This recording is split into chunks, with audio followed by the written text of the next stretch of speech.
Welcome, everyone, and thank you so much for joining us for today's webinar entitled The Principal Recovery Network, Lessons from Supporting Communities After School Shootings.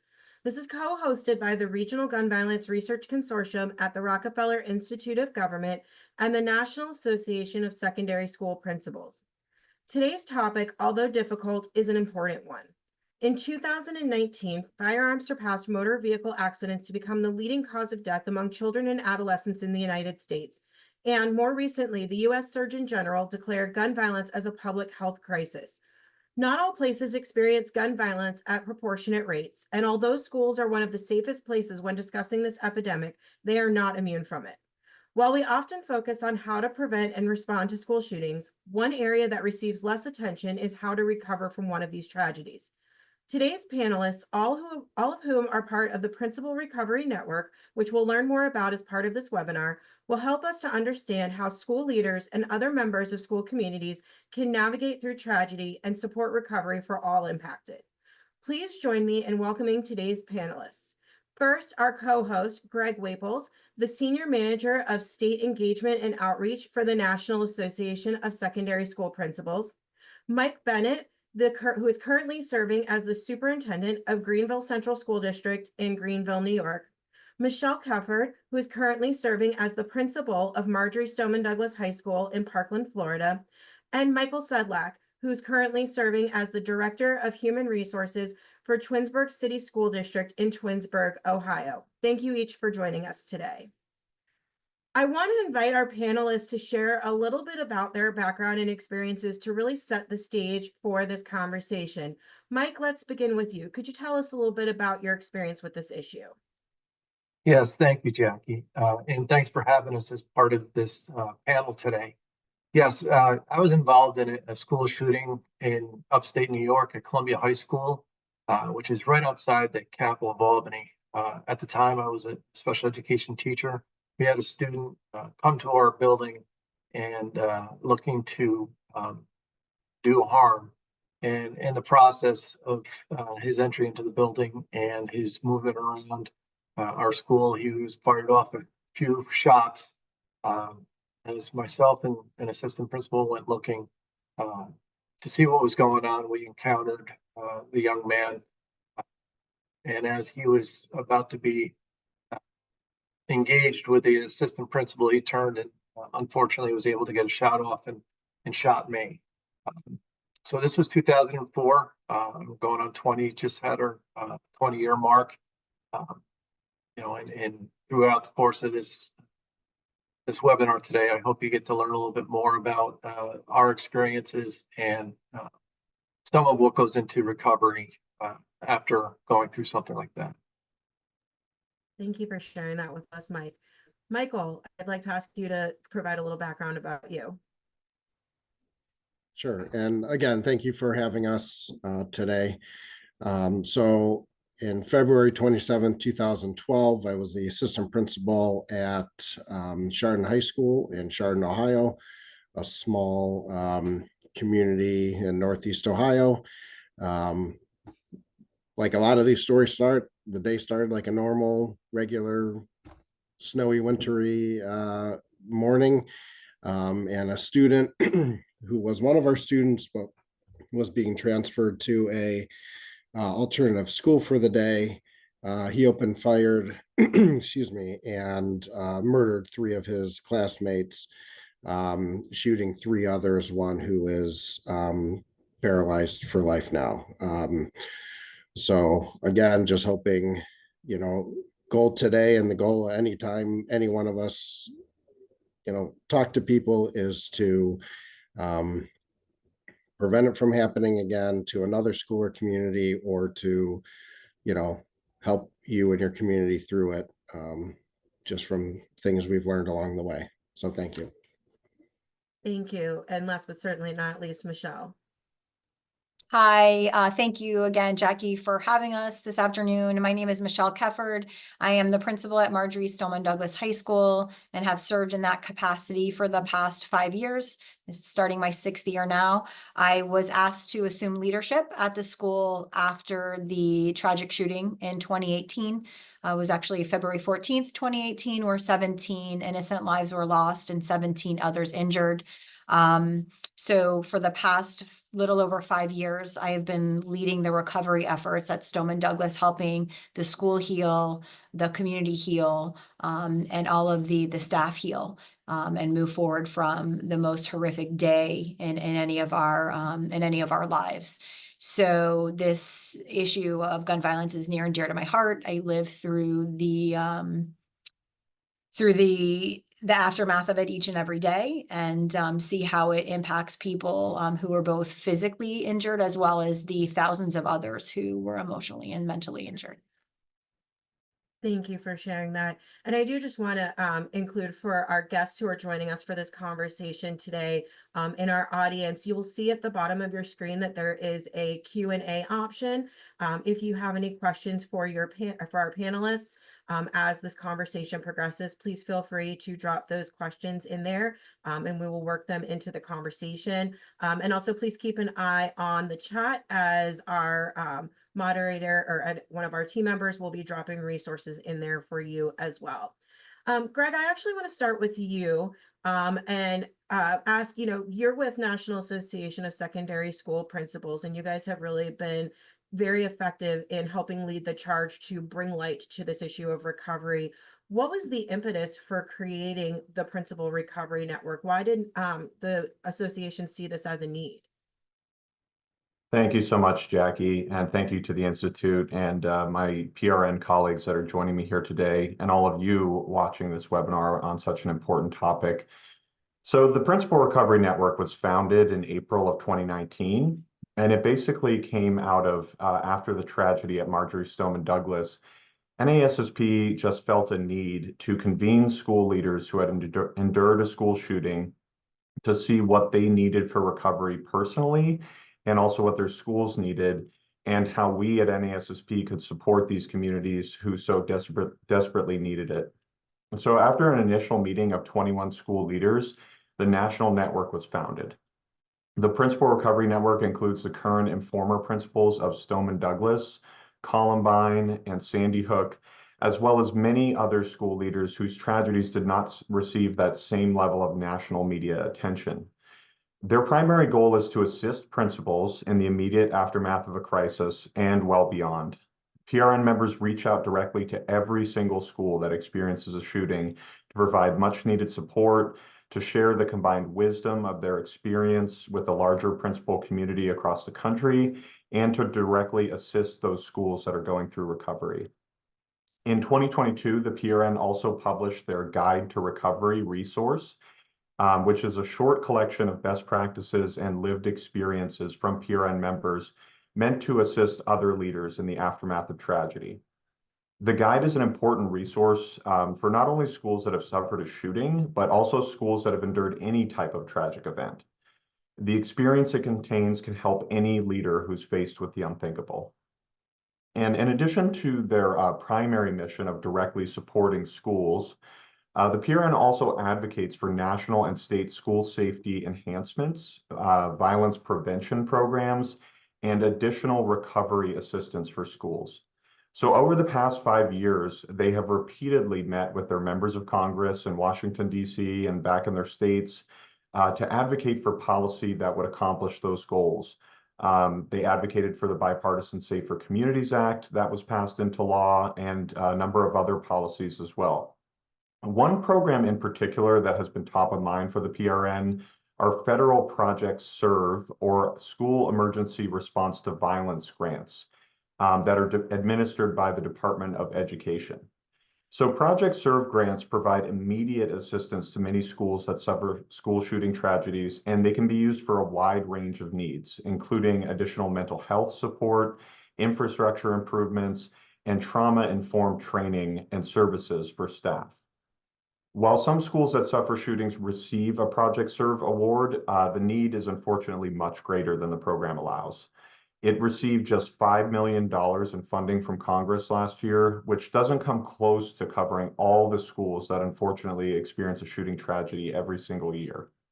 So the PRN and we at NASSP are asking that Congress increase funding for this program in FY 2025, which would have an immediate impact in supporting these schools.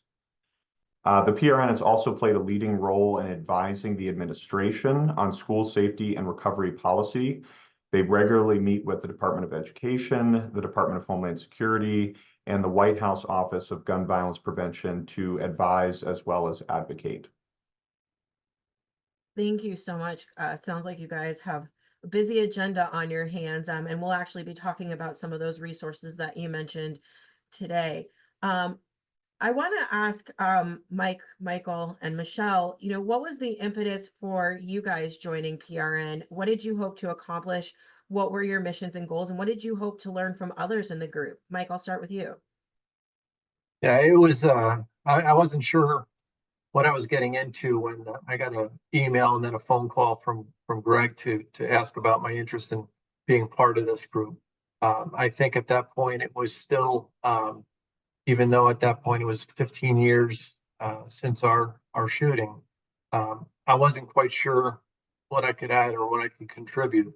But what they described to me in putting this group together sounded as though it was something that I was really looking forward to being a part of. Again, I think looking for an outlet to first kind of share some of the stuff that I had gone through, and to find a group of people who understood and had experienced similar situations was inviting to me. Once we got to, as Greg referenced, our meeting in April of 2019, and we had the chance to really kind of hear each other's stories and then really start to talk about what is it that we're going to do, it really became evident that this group was quickly bonding and wanting to make a difference. And I think that's really where I found my voice in being able to help and lend my voice to the recovery process, both for the school and the community.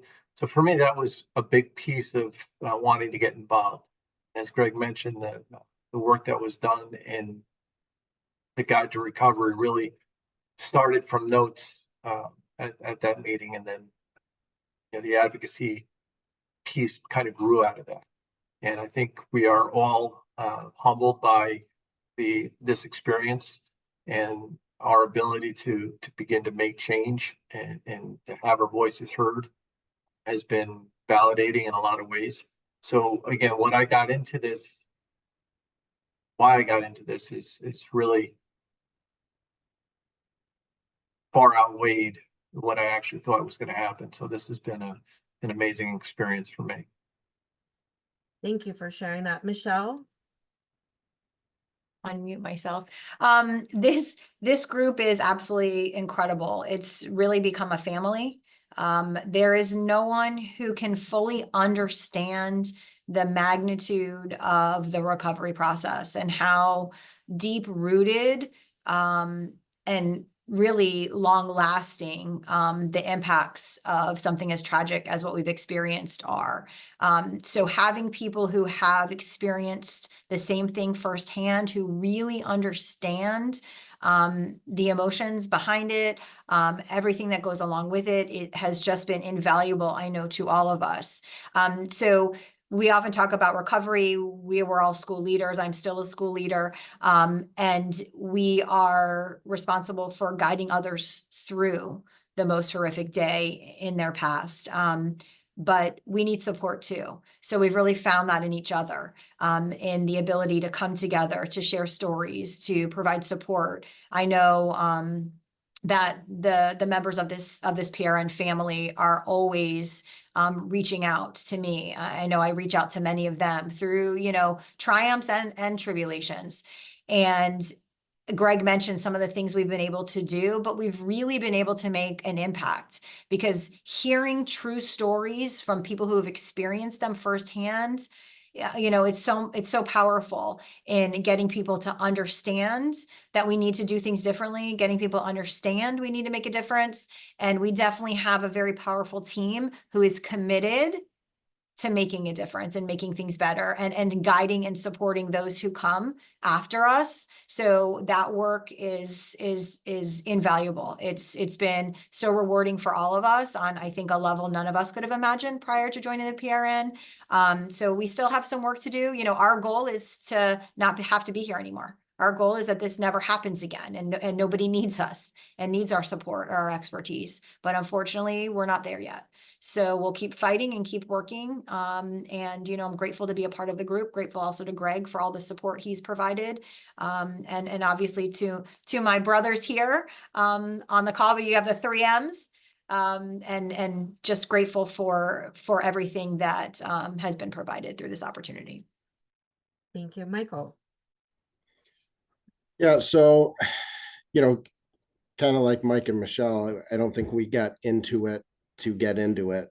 You know, in 2012, we got a call from Frank DeAngelis, the Columbine principal, who said, hey, anything you need, give me a call.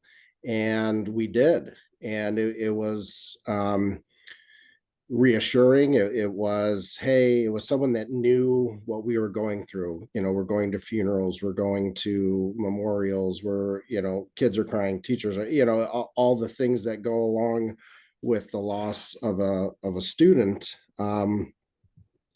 So I stayed at Chardon for a year and a half after. Then there was a job opportunity at another district, and I went there, and then I felt like I needed to return the favor.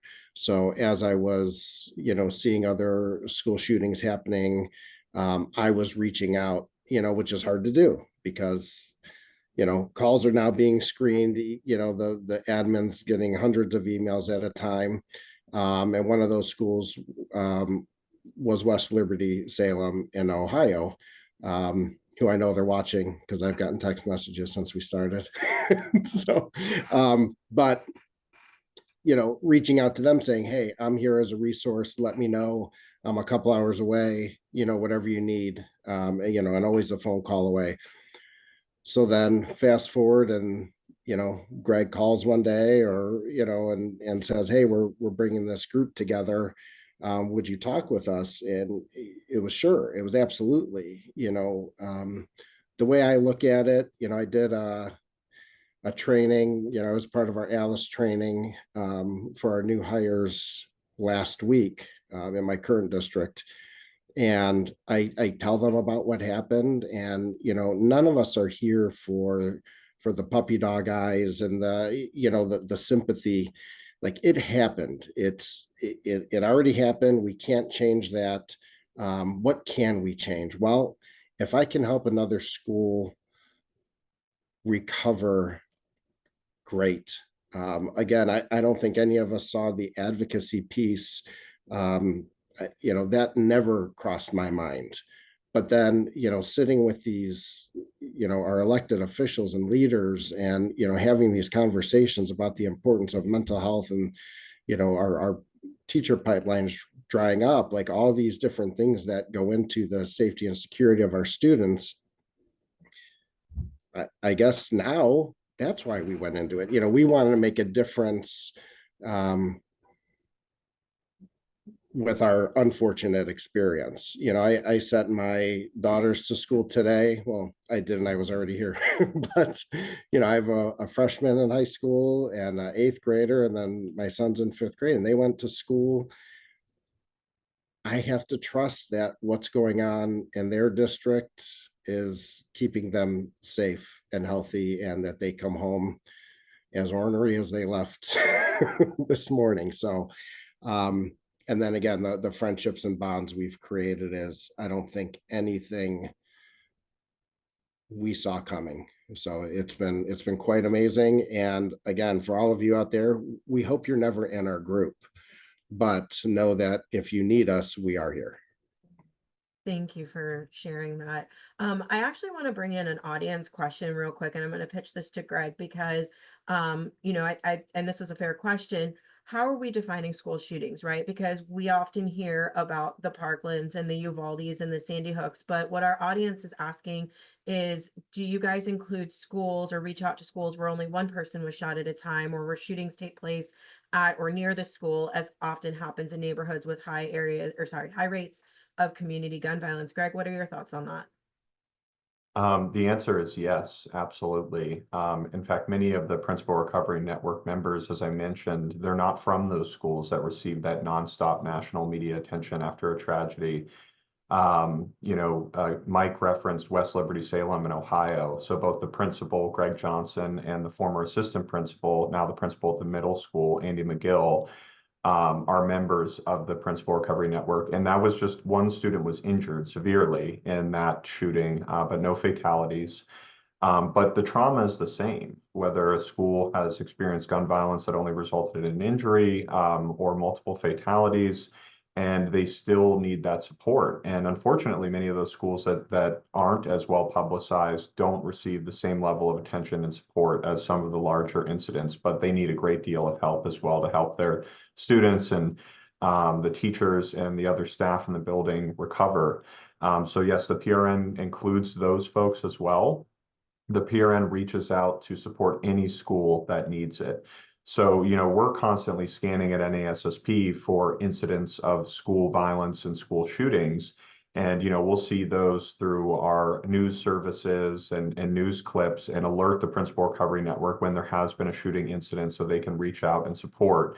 But that we may not see every incident of gun violence in the community that's near a school building where a school could use the support and the guidance of the Principal Recovery Network. So, to everybody watching the webinar, if you know of a school that needs support or could benefit from talking to a member of the Principal Recovery Network, we are here and we're available. And that's what we're trying to do through events like this, is just get the word out that this group exists and we're standing by and ready to help. So, even if a school didn't experience a shooting in the building, but there was some type of trauma there that the PRN could be helpful for, we're here for it, and we want to talk to you. So don't hesitate to reach out to us, and we can share all of our contact information to make sure that you can get in touch. But the PRN certainly wants to help wherever we can. Thank you for that. And that's actually a great segue into the next question, for who I will now affectionately refer to as the 3Ms. What has been your role in PRN? How are you guys going about supporting communities that have been impacted by shootings? Michelle, I'll start with you.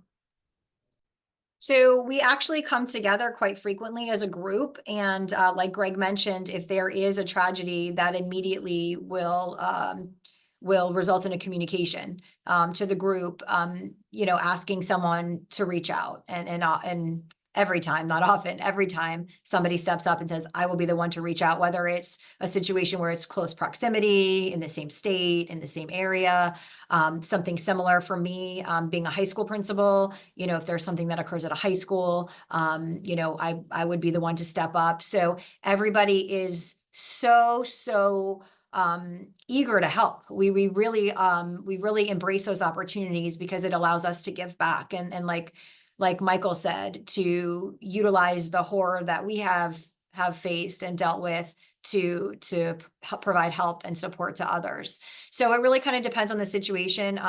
We have been doing a lot of work through legislative issues and working with elected officials. And that's something that I know we take great pride in as well. So we do those visits at least once a year, if not more often. We've been very successful in working with the White House's Office of Gun Violence Prevention in recent months, and have come with them to do work and to try to educate and provide, our support as well as our knowledge and our experiences to facilitate their work. So there's so many different avenues and opportunities that really have grown the Principal Recovery Network. I think, it started just as a group to kind of come together and talk about what can we do, but we're actually doing it. And, we're very grateful that we are able to provide that help and that support.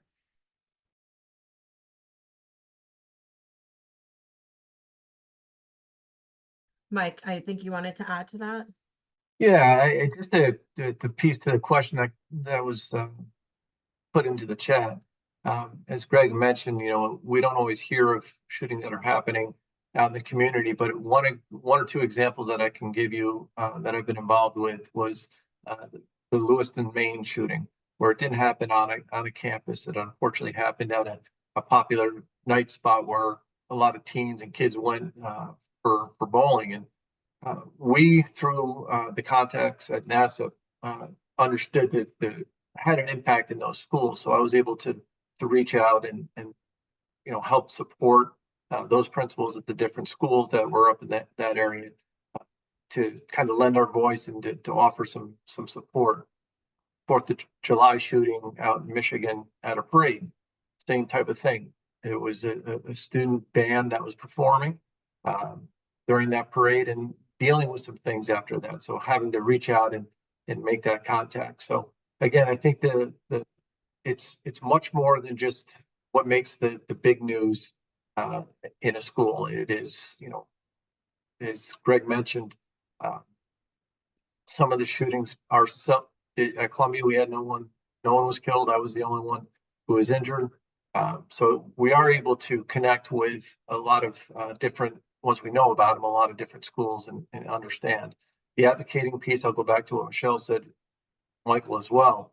That has taken on a life of its own with some of the work that we've been able to do, where the education department will now include in their letters when they send them to schools that are involved in these shootings, will provide a link to the guide to recovery. And that's really validating for the work that we're doing and the advocating that we're doing, trying to get people to understand that the recovery is similar in all of our situations, although the situations themselves are different in many ways. The recovery is something that we really tend to focus on.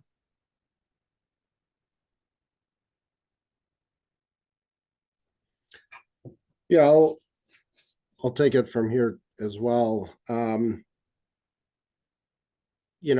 don't think we knew how we could help when we started calling people. I don't think we knew what we needed to ask Frank DeAngelis when he called us.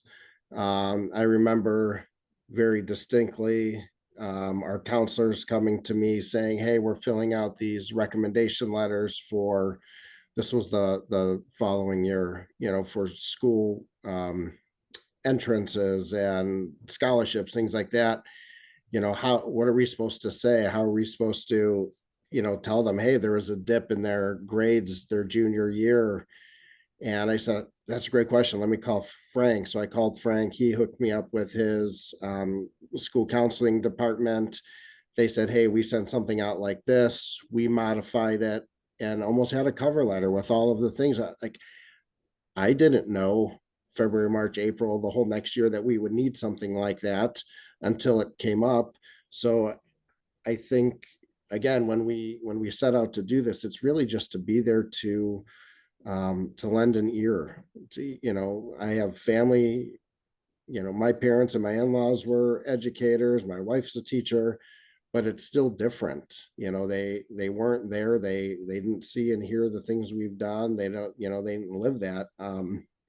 So just being there for the others to help their communities, again, I feel like I'm helping other communities by being that listening ear or helping out their administrators any way I can. And again, if it's resources, if it's just listening, that's why we do it. Michael, I actually want to continue kind of along that to piggyback off that. And I do want to let you know, we're getting some great questions in from the audience that I'll be weaving in here soon. Looking back on your experience, what do you see as the biggest challenge to navigating the aftermath of your school shooting? The biggest challenge is you don't know what you're going to need and when you're going to need it. I mean, we tried to have teacher subs on hand and custodial subs on hand and secretary, because at any given moment, someone might need a break.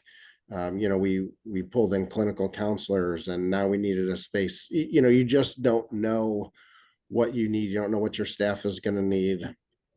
What's neat about the guide to recovery is we're not saying this is what to do. We're saying, hey, this worked for Chardon, this worked for West Liberty Sam, this worked for Stoneman Douglas. You know, we just kind of take in everything and say, hey, this worked for us. Take it for what it's worth. If you want to talk through something, let's do that. So I think it's just important to know that it is a guide. It's not a do this, don't do that. I mean, I think we definitely have some opinions on things to do and not to do. I noticed there's a question about safety drills after a tragedy. I'll let like Michelle take that one or something, but you know, we didn't do, you might need to change the sound of the fire alarm. You might need to change how you put people, you know, the staff into lockdown, or change the code words. I know, you know, 10, 15, 20 years ago, everything was coded, and, you know, someone was here, there's a yellow, whatever, you know, now it's clear language. It's, hey, there's someone in a black hoodie running down the hall with a weapon in this wing of the school, because you need to do that. So I think being able to be flexible and pivot when needed is the biggest challenge. Michelle, what are some challenges that you saw, especially coming in, you know, as a new principal effectively after the shooting in Parkland? What were some challenges that you've seen? I apologize, Jackie. We have a weather issue here, so my internet is in and out. So I missed the first part of the question. I froze for like a good 30 seconds. Oh, none of us knew. You played it off great. No, I was just gonna say, you know, you came in obviously immediately after the tragedy as a changeover on principals. You know, what were some of the challenges that you saw coming in that capacity immediately after, you know, the Parkland shooting? So I actually came a year after. Oh, a So year. the tragedy took place February 2018. I assumed leadership July 1st of 2019. There was an entire changeover of the entire administrative staff who was in place here. Michael mentioned some of the things that we do. I know that there was a question in the chat. We had to change every protocol. It's important to know during our tragedy, the fire alarm went off. And that resulted in some people evacuating the building. That is very activating to staff. So The weather just kicked in.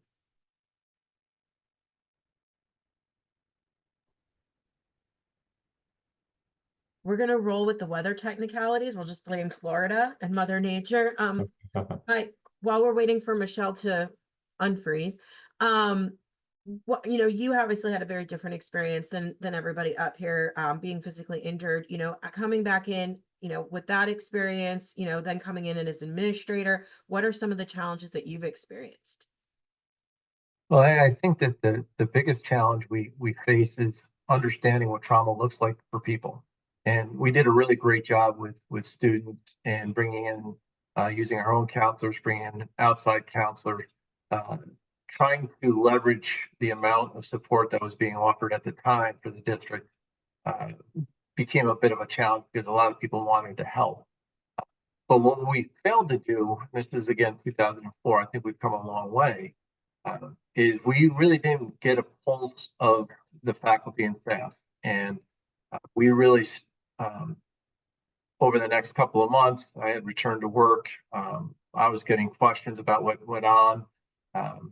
And what really became apparent is we didn't debrief with the adults. We didn't talk with the faculty and staff. We didn't give them a chance to debrief and unwind and talk to some professionals. And it got so bad that we ended up calling a superintendent's conference day 2 months later, in which we, at that point, brought in grief counselors, and we broke everyone up in kind of the zones of where they were in the school. But we really wanted the dialogue and to answer questions. So I think the hardest thing is to kind of gauge what trauma is going to look like for everybody. The other thing we learned was it's a trigger, and people who may not have been intimately involved in the area where our shootings took place, they may have been triggered by something that happened to them in the past.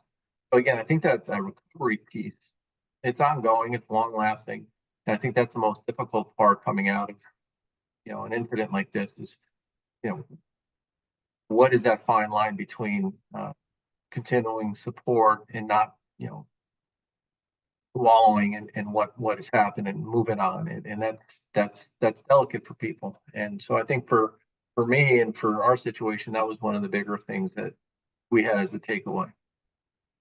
I'm gonna throw it back to Michelle now that Mother Weather's I'm called. so sorry. I apologize. So we did have to change, we even changed the bell for the change of classes. We changed the sound of that. So it was any lockdown drills or any, active shooter drills, I talked the staff through. So I actually got on the intercom and talked them through the entire sequence of steps for a good number of years. We actually transitioned back to bells for evacuation drills just 2 years ago. So it was a long time, and we had to have meetings and make sure everybody was comfortable. And Michael brought up too, having staff on hand to assist when, if the fire alarm does go off, which any random day it could for any number of reasons, we have to have support there for a teacher who may become very activated by that sound. So there are so many things you really have to think about. The different pathways people would take, their room locations, all of those things, play a role. I know that we had several community members who wouldn't even drive down Holmberg Road, which is the road where our building, where the shooting took place, sat, because they didn't want to be near it. We have staff who wouldn't park in the back parking lot, so they didn't have to look at the building. So all of those things, I think for us too, our shooter remained alive. In many of these cases, the shooter is either killed by law enforcement or they take their own lives. Ours stayed alive. So we had to endure the trials. We had to endure, our building just came down not even 2 months ago. Did they just tear the building down 6 years subsequent to the tragedy, 6.5 years. So all of those things and worrying about the mental health, not just of my staff here and the students, but of the community who, I'm a community member too. I live in the city of Parkland, and I have a son who graduated from here and one who is currently a student here. So I live through it not just as a principal, but as a parent. And so worrying about the mental health and making sure there is over communication so people know what's going on, so they know where there are resources. We had a resource hub, and still have it here, called Eagles Haven, where that was erected after the tragedy, and it provides mental health services for free, 24 hours a day, 7 days a week. So there's that community support as well. So many things have changed as a result of our tragedy, just the general way we do business, in all honesty and transparency. And there's a sensitivity whenever anything else happens out there where there's a shooting, whether it be at a school, whether it be at a mall, that is activating to staff. And we have to make sure that we understand that, and we put resources in place to support those needs. Thank you for that. And Michelle, I actually want to ask, one of our audience members noticed a very interesting language choice that you've made, where you're talking about being activated versus triggering, or being triggered. And I know that this isn't, something we want to be really mindful of, the language choices that we're using. Is that a deliberate decision based on the incident? How is, kind of what you've gone through impacted how you guys talk about these things? I am so grateful for that question. Thank you for whoever asked that question. Yes, I am very fortunate. I work with a mental health professional who is our victim's advocate, who has been in that role since about a year after the tragedy, and she and I work lockstep. There are certain words that we don't use. For example, you notice I don't use the word trigger because a trigger is associated with a gun. That's concerning to staff here. We choose the word, and not just staff, but victims. We use the word activate instead. We don't use anymore. We're talking about a presentation. We don't use the phrase bullet points. We don't refer to that. I know some of our families are very sensitive about how we refer to their loved ones who were murdered, and they will say, and some have said to me directly in my first interaction with them, do not say that my child is lost. My child is not lost. My child was murdered. So there is a language, and you have to know and understand what phrases or what words to avoid, because you certainly don't want to offend somebody. So you have to be very, very cautious with that. Actually, I do a whole class on that, on language and trauma sensitive language, because it is a thing that you may not think about. And why would you, honestly, unless you face this? But it's something I'm very cognizant of and aware of, and want to educate others, because like I said, unless you've gone through something like that, you wouldn't, these are phrases and things that we say in everyday language. You wouldn't necessarily know that would cause an issue for somebody. And I want to come back to another question really quick regarding school drills. I know that Michael and Michelle, you guys both kind of touched upon this. And I do just want to make note that there are good resources out there available from the National Association of School Psychologists, National Association of School Resource Officers, and Safe and Sound Schools with regards to trauma-informed drills. But just quickly, because I know that we also have some other great questions I want to make sure to get in. Is there anything other than talking people through it or giving advance notice, anything else that you're doing, trying to be really trauma informed for all three of you, in light of the events that you've experienced? I'll just say, speaking as somebody, Mike and Michael both lived through their tragedies, their shootings. I was a principal, but a principal at another location. I was a community member. I wasn't physically on campus, nor was I the principal here the day that the shooting took place. So for me and for the staff, it's so important to have people trained, because people don't know what they don't know. And what I found coming in was there was a disconnect also with staff who joined after the shooting. They were not certain of how to interact with some of the staff who was here. What should they say? What should they not say? What should they avoid? What should they not avoid? And so it's having those conversations and bringing in professionals who can provide the support and training that is so critical and so super important, because people don't know what they don't know. And unless you're in a space where you're providing those resources and you're giving the training to make sure everyone is informed, it's not going to be successful. So, that's something that I think is critical for folks.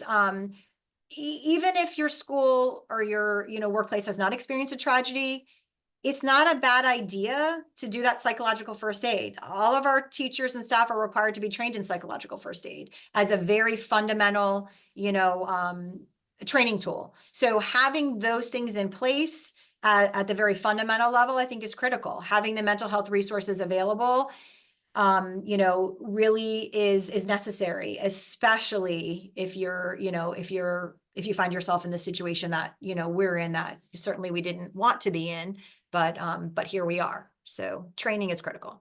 Thank you, Michelle. And Michael, did you want to jump in? Yeah, so I'm going to kind of hit two of these. I think we have to think, what are we asking our kids to do when we're doing a drill? Okay, so, fire drill, we all get up, we leave, we walk outside, we come back. If it's a lockdown drill, we're asking them to imagine that someone violent is on your campus, that you are unsafe. And then we're trying to say, okay, now let's go back to reading this, writing this, doing this math, doing what, like, we're asking them to pretend that something terrible is going to happen. And then in a few minutes, the principal will come on and say, okay, we're all good, get back to work. So I think we need to think about that when we're going over scenarios. Things obviously have to be age appropriate. I was a 4th and 5th grade principal, as well as high school level assistant principal. So, I've seen the spectrum of what's age appropriate. And when I hear schools that are doing like fake shot noises in the hallways, or are you really trying to put children in that much of a panic for a drill? Like, I just think that's crazy. So with that, someone asked, you see changes in the type of support being offered over time from Columbine? Sorry. I do. I feel like even since 2012, when Chardon, when we had our shooting, mental health has become such it's more tolerable. I mean, we were calling parents saying, hey, I think your son needs to talk to someone, he's having issues. And we would have parents say, he's 16, he's fine, let's move on. And in my mind, I'm like, his friend was killed. And if it wasn't his friend, it was someone in his building, so I think the services that are available are more abundant, and the willingness for people to accept that help is more acceptable by families and communities. So yes, I do think things have changed. Thank you for that. And just to briefly, because we could do a whole webinar on lockdown drills, because it's my bread and butter, as they say.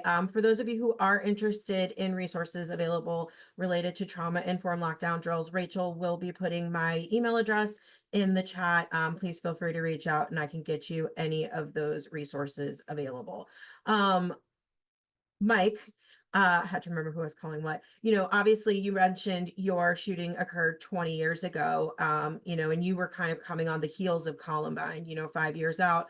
What have you seen change in terms of how we respond to these shootings in the last 20 years? Yeah, it's interesting. I keep going back to the question earlier where someone asked if we go out and reach out to those the school shootings that are, no one's killed or anything like that. And back in 2004, an incident at Columbia High School, makes national news. Nowadays, I don't know if because no one was killed, it's going to make national news. So, the coverage is definitely is changing. I think that they are trying now to be a little bit more trauma informed in the way they're going about covering some of these stories. A big thing that we talked a lot about is not using our assailants' names. And making sure that they're not getting any more of that attention that they're seeking, because we know often they are going back and taking a look at past shooters and their names, and they become kind of a cult legend, so to speak. But I think the big piece for me really is that mental health piece, and I think as Michael said, ending the stigma that is around. Being able to talk about how people are doing and that need for support and things like that. I think that's changing for the better. And what people need to understand is that, as Michelle said, for those incidents where we have the shooter survive, in our case, he's now served his 17 years. He's out of prison and, making the news. He's going around and doing things around mental health, but that becomes activates a lot of folks who've been involved in these types of things, and that becomes just a re-traumatization of something that's happened 20 years ago. And so for me, I think it is the ongoing support that has changed. It's gotten better. I think we're starting to see more clinicians who are experts in the field of PTSD and dealing with some of these trauma situations.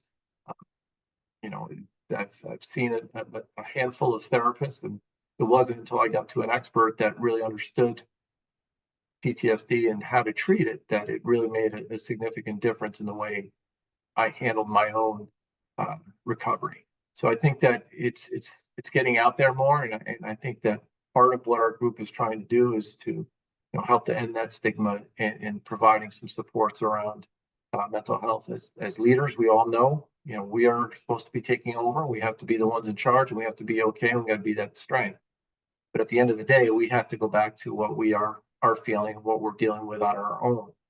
And it's not just in education. You see it within law enforcement. You see it within, firefighters, and there's this stigma out there that we've got to be strong enough to get through all this. And we do. We have to be strong enough, and we will be.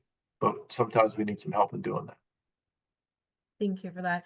I kind of want to pose this question to everybody, Greg, you included. And I want to ask, from one of the audience members, for those of you who started your principalship after a tragedy, and I think you guys all kind of hit that point, in some capacity after the respective shootings, what would you tell other new principals about school culture and safety, or what insights would you have for all leaders working with students? And Greg, I ask you this as well, because obviously you deal with schools, a lot more schools than just one at a time. So I'd like to throw that out to all four of you.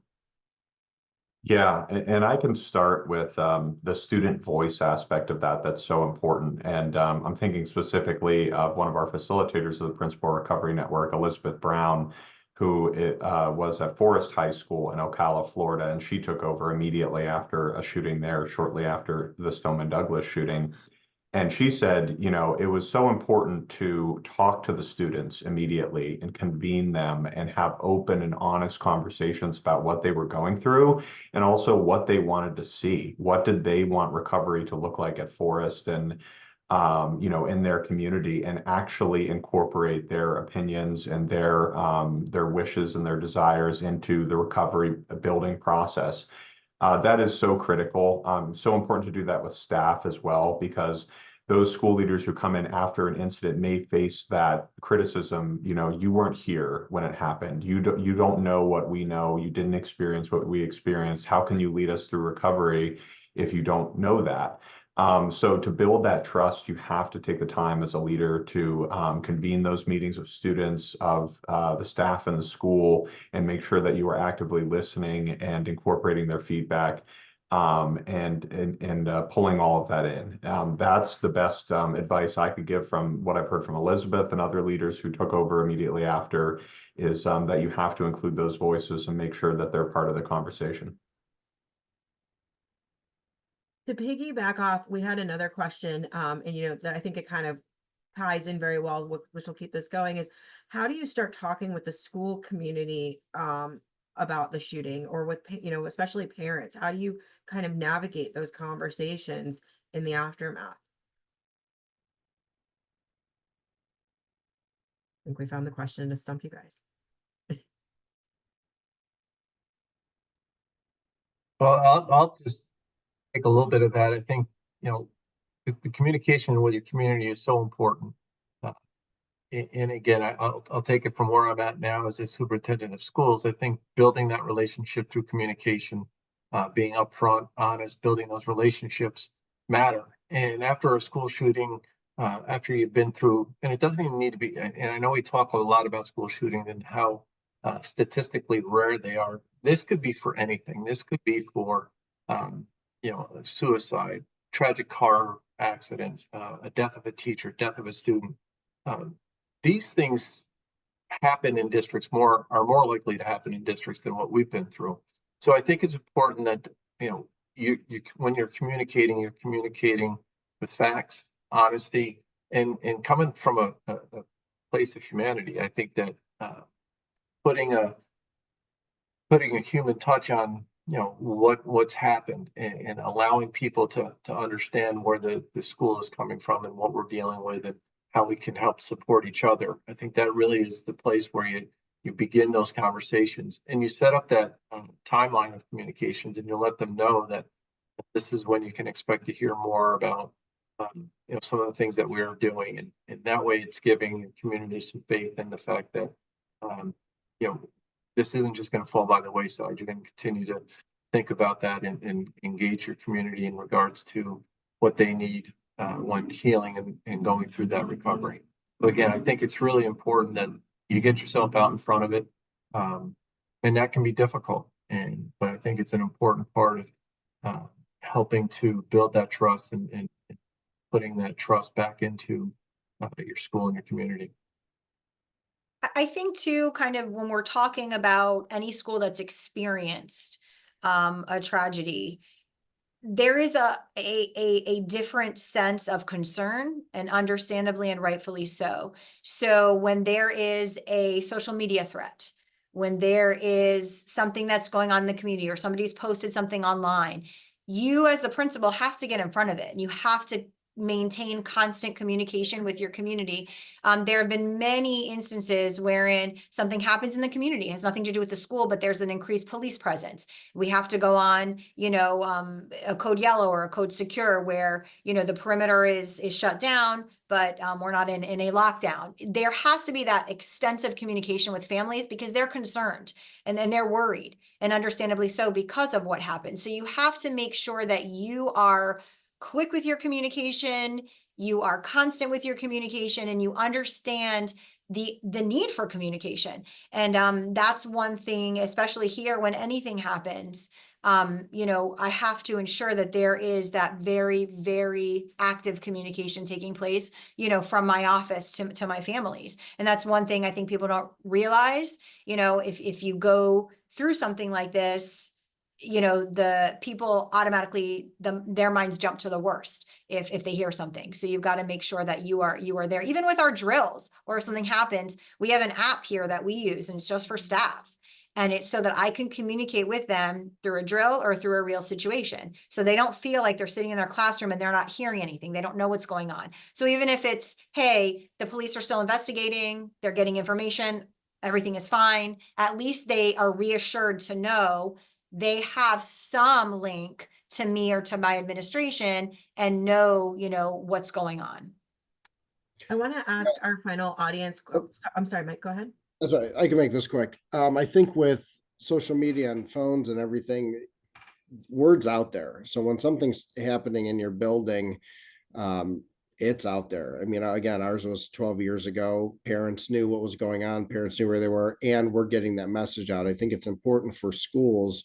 Again, at one point it was, let's have all the facts, all the information, let's get it out there. I think now parents and students in the community want quick, accurate, but almost constant, like what's going on. You know, Michelle said police are still investigating, or this is happening. As long as they know you're working on it, it just needs to be out there. So as far as the start talking with, if something's happening on your campus, the conversation's already started. And what parents don't know and what students don't know or teachers don't know, they're going to make up in their head. And that's how rumors start, and that's how even worse things happen, or rumors get out that worse things are happening. So how the conversation starts, it needs to start quickly, and needs to start accurately. And if something goes out that wasn't true, or you find out differently later, you say, hey, that's what we knew at 2:57, and now it's 2:58, and new information just came up. That's how real time it should be. Thank you for that. Greg, I just want to ask a quick question, our last question from the audience before we start to close out. Does PRN or NASSP offer guidance or thoughts on preventative measures? For instance, identifying kids who may be at risk and helping to get them resources. Is this something that PRN is focusing on, or are they strictly looking at the recovery side? Yes, absolutely. We're looking at prevention as well. I mentioned the Principal Recovery Network's legislative agenda, which you can find on the website. That's what the PRN advocates for at the federal level with Congress and the administration.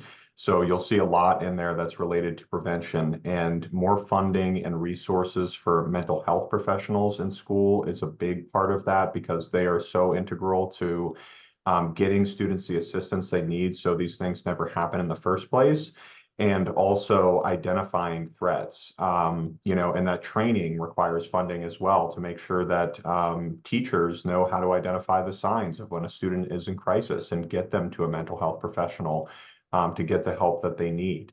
The PRN also advises, you know, the Department of Homeland Security and Ed and others on their thoughts on things like threat assessment and, you know, what effective protocols are for handling that. And every state does that differently.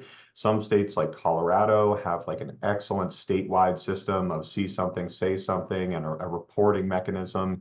And again, it's not punitive for students. It's not about getting them in trouble for something. It's about identifying a student who's in crisis and helping them before they cause harm to themselves or others. So absolutely, we advise on that. We're working on those issues with policymakers and trying to play an active role in that. And I'm sure the PRN members here could talk about some of the things they're involved with as well. So I want to be mindful of everybody's time. I know you guys agreed to stay on a few extra minutes with me, so I want to use that time as we wrap up to close out with some final thoughts. And so my last question to the three of you, the three M's, are, you know, what is the most important lesson you've learned in the aftermath of your journey that you try to share with other administrators who are helping schools who have been impacted by gun violence? And Mike, I'll start with you. Yeah, this is kind of a tough one, but I believe that, you know, as we kind of collectively have been able to share our experiences, the biggest takeaway for me is that despite the actual event, the recovery is something that we can all find some commonality with, and shared experiences that will really help kind of build that path that really helped us to really build a guide to recovery. I think that understanding that this isn't, the media goes away, the news goes away, kids graduate, a lot of that community is still there. And I think that we have to recognize that that continues to be an area that needs some support. And so I think for me, the big takeaway is that there's no timeline, there's no direct path to recovery. It's a winding road, it's a roller coaster. And we have to be okay with that. And we have to be able to understand and accept that. For me, it's given me a different perspective on a lot of things that I do. As a professional, as a building leader, a district leader, a superintendent, it kind of gives you a different lens to view everything from. And I think that that's really been an important takeaway for me, is that, we all got our stories, but it's that recovery piece that we can kind of share and help each other with. And how we do that as just humans, I think, is an important part of, moving along and healing from these things. Michael, your final thoughts. What's the one thing you've learned that you would share with everybody that, is now walking your path? I was totally expecting Michelle to go next, so Going in chronological order. I don't know if there's one most important lesson. I think the most important lesson is, the kids and community are why we're here. They're important. I know education is a ebb and flow career. There are days where you go home and you're like, oh man, best day ever. This kid succeeded. And there's low moments. The three of us had a very low moment, and COVID was a very low moment. And, there's times where we want to throw the towel in and just be done. But, at the end of the day, we're here for kids, we're here for the communities, and it's worth it. It's sometimes as hard as it is to remember that, it's worth it. So I think that's, no matter what happens, I think that's what we need to remember that. Thank you. And Michelle. A couple things come to mind. First and foremost, the recovery road is long. It never ends. It just changes. And so I think people need to know and understand really how long-term, this really is. And everybody's on, even though they experienced the same tragedy, their path to recovery, everybody's path is different. And you have to be sensitive to the needs of others and really, embody that servant leadership. Whatever it is that you need, I am here to provide whatever support I can.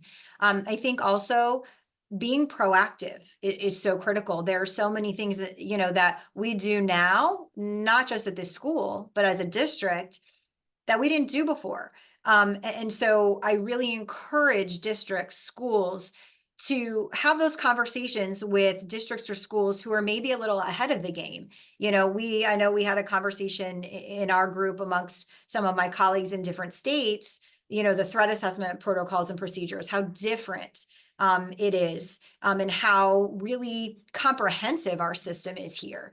My safety and security things, even how I address things, even my staff, when I look at things different, and I'll give you an example. I was in Disney World on a ride, was waiting to go on a ride, and there was a backpack left in the line. And I immediately ran to security and said, there's an unaccompanied backpack. And that's how, and it just ended up being somebody's who had left it and kind of forgot it. But that's where my mind goes. So I think, it really kind of changes your thought process, but being proactive, having protocols, having policies in place, really, really will facilitate in number one, prevention. But number two, if heaven forbid you're in a situation, if you have those things in place ahead of time, it's going to make that recovery process all the more smooth. And so that's one thing that I stress, and one thing that I try to communicate with the folks that I work with, and those leaders that I have the good fortune to provide assistance to. Thank you all for joining us again today, and of course to our audience members for tuning into this conversation. I'm sure that this will probably not be the last time that we all talk together, but I appreciate your willingness to come on and share your experiences, both individually and collectively as the Principal Recovery Network. And also thank you to my co-host, Greg Waples, and the National Association of Secondary School Principals for co-hosting this event with us here at the Rockefeller Institute. We will have probably within the next couple of weeks the replay of this available on the Rockefeller Institute of Government's website. And thank you all for joining us today for this important conversation. Thank you, Jackie. Bye, everybody. Bye, everyone. Thank you. Thank you. Bye-bye.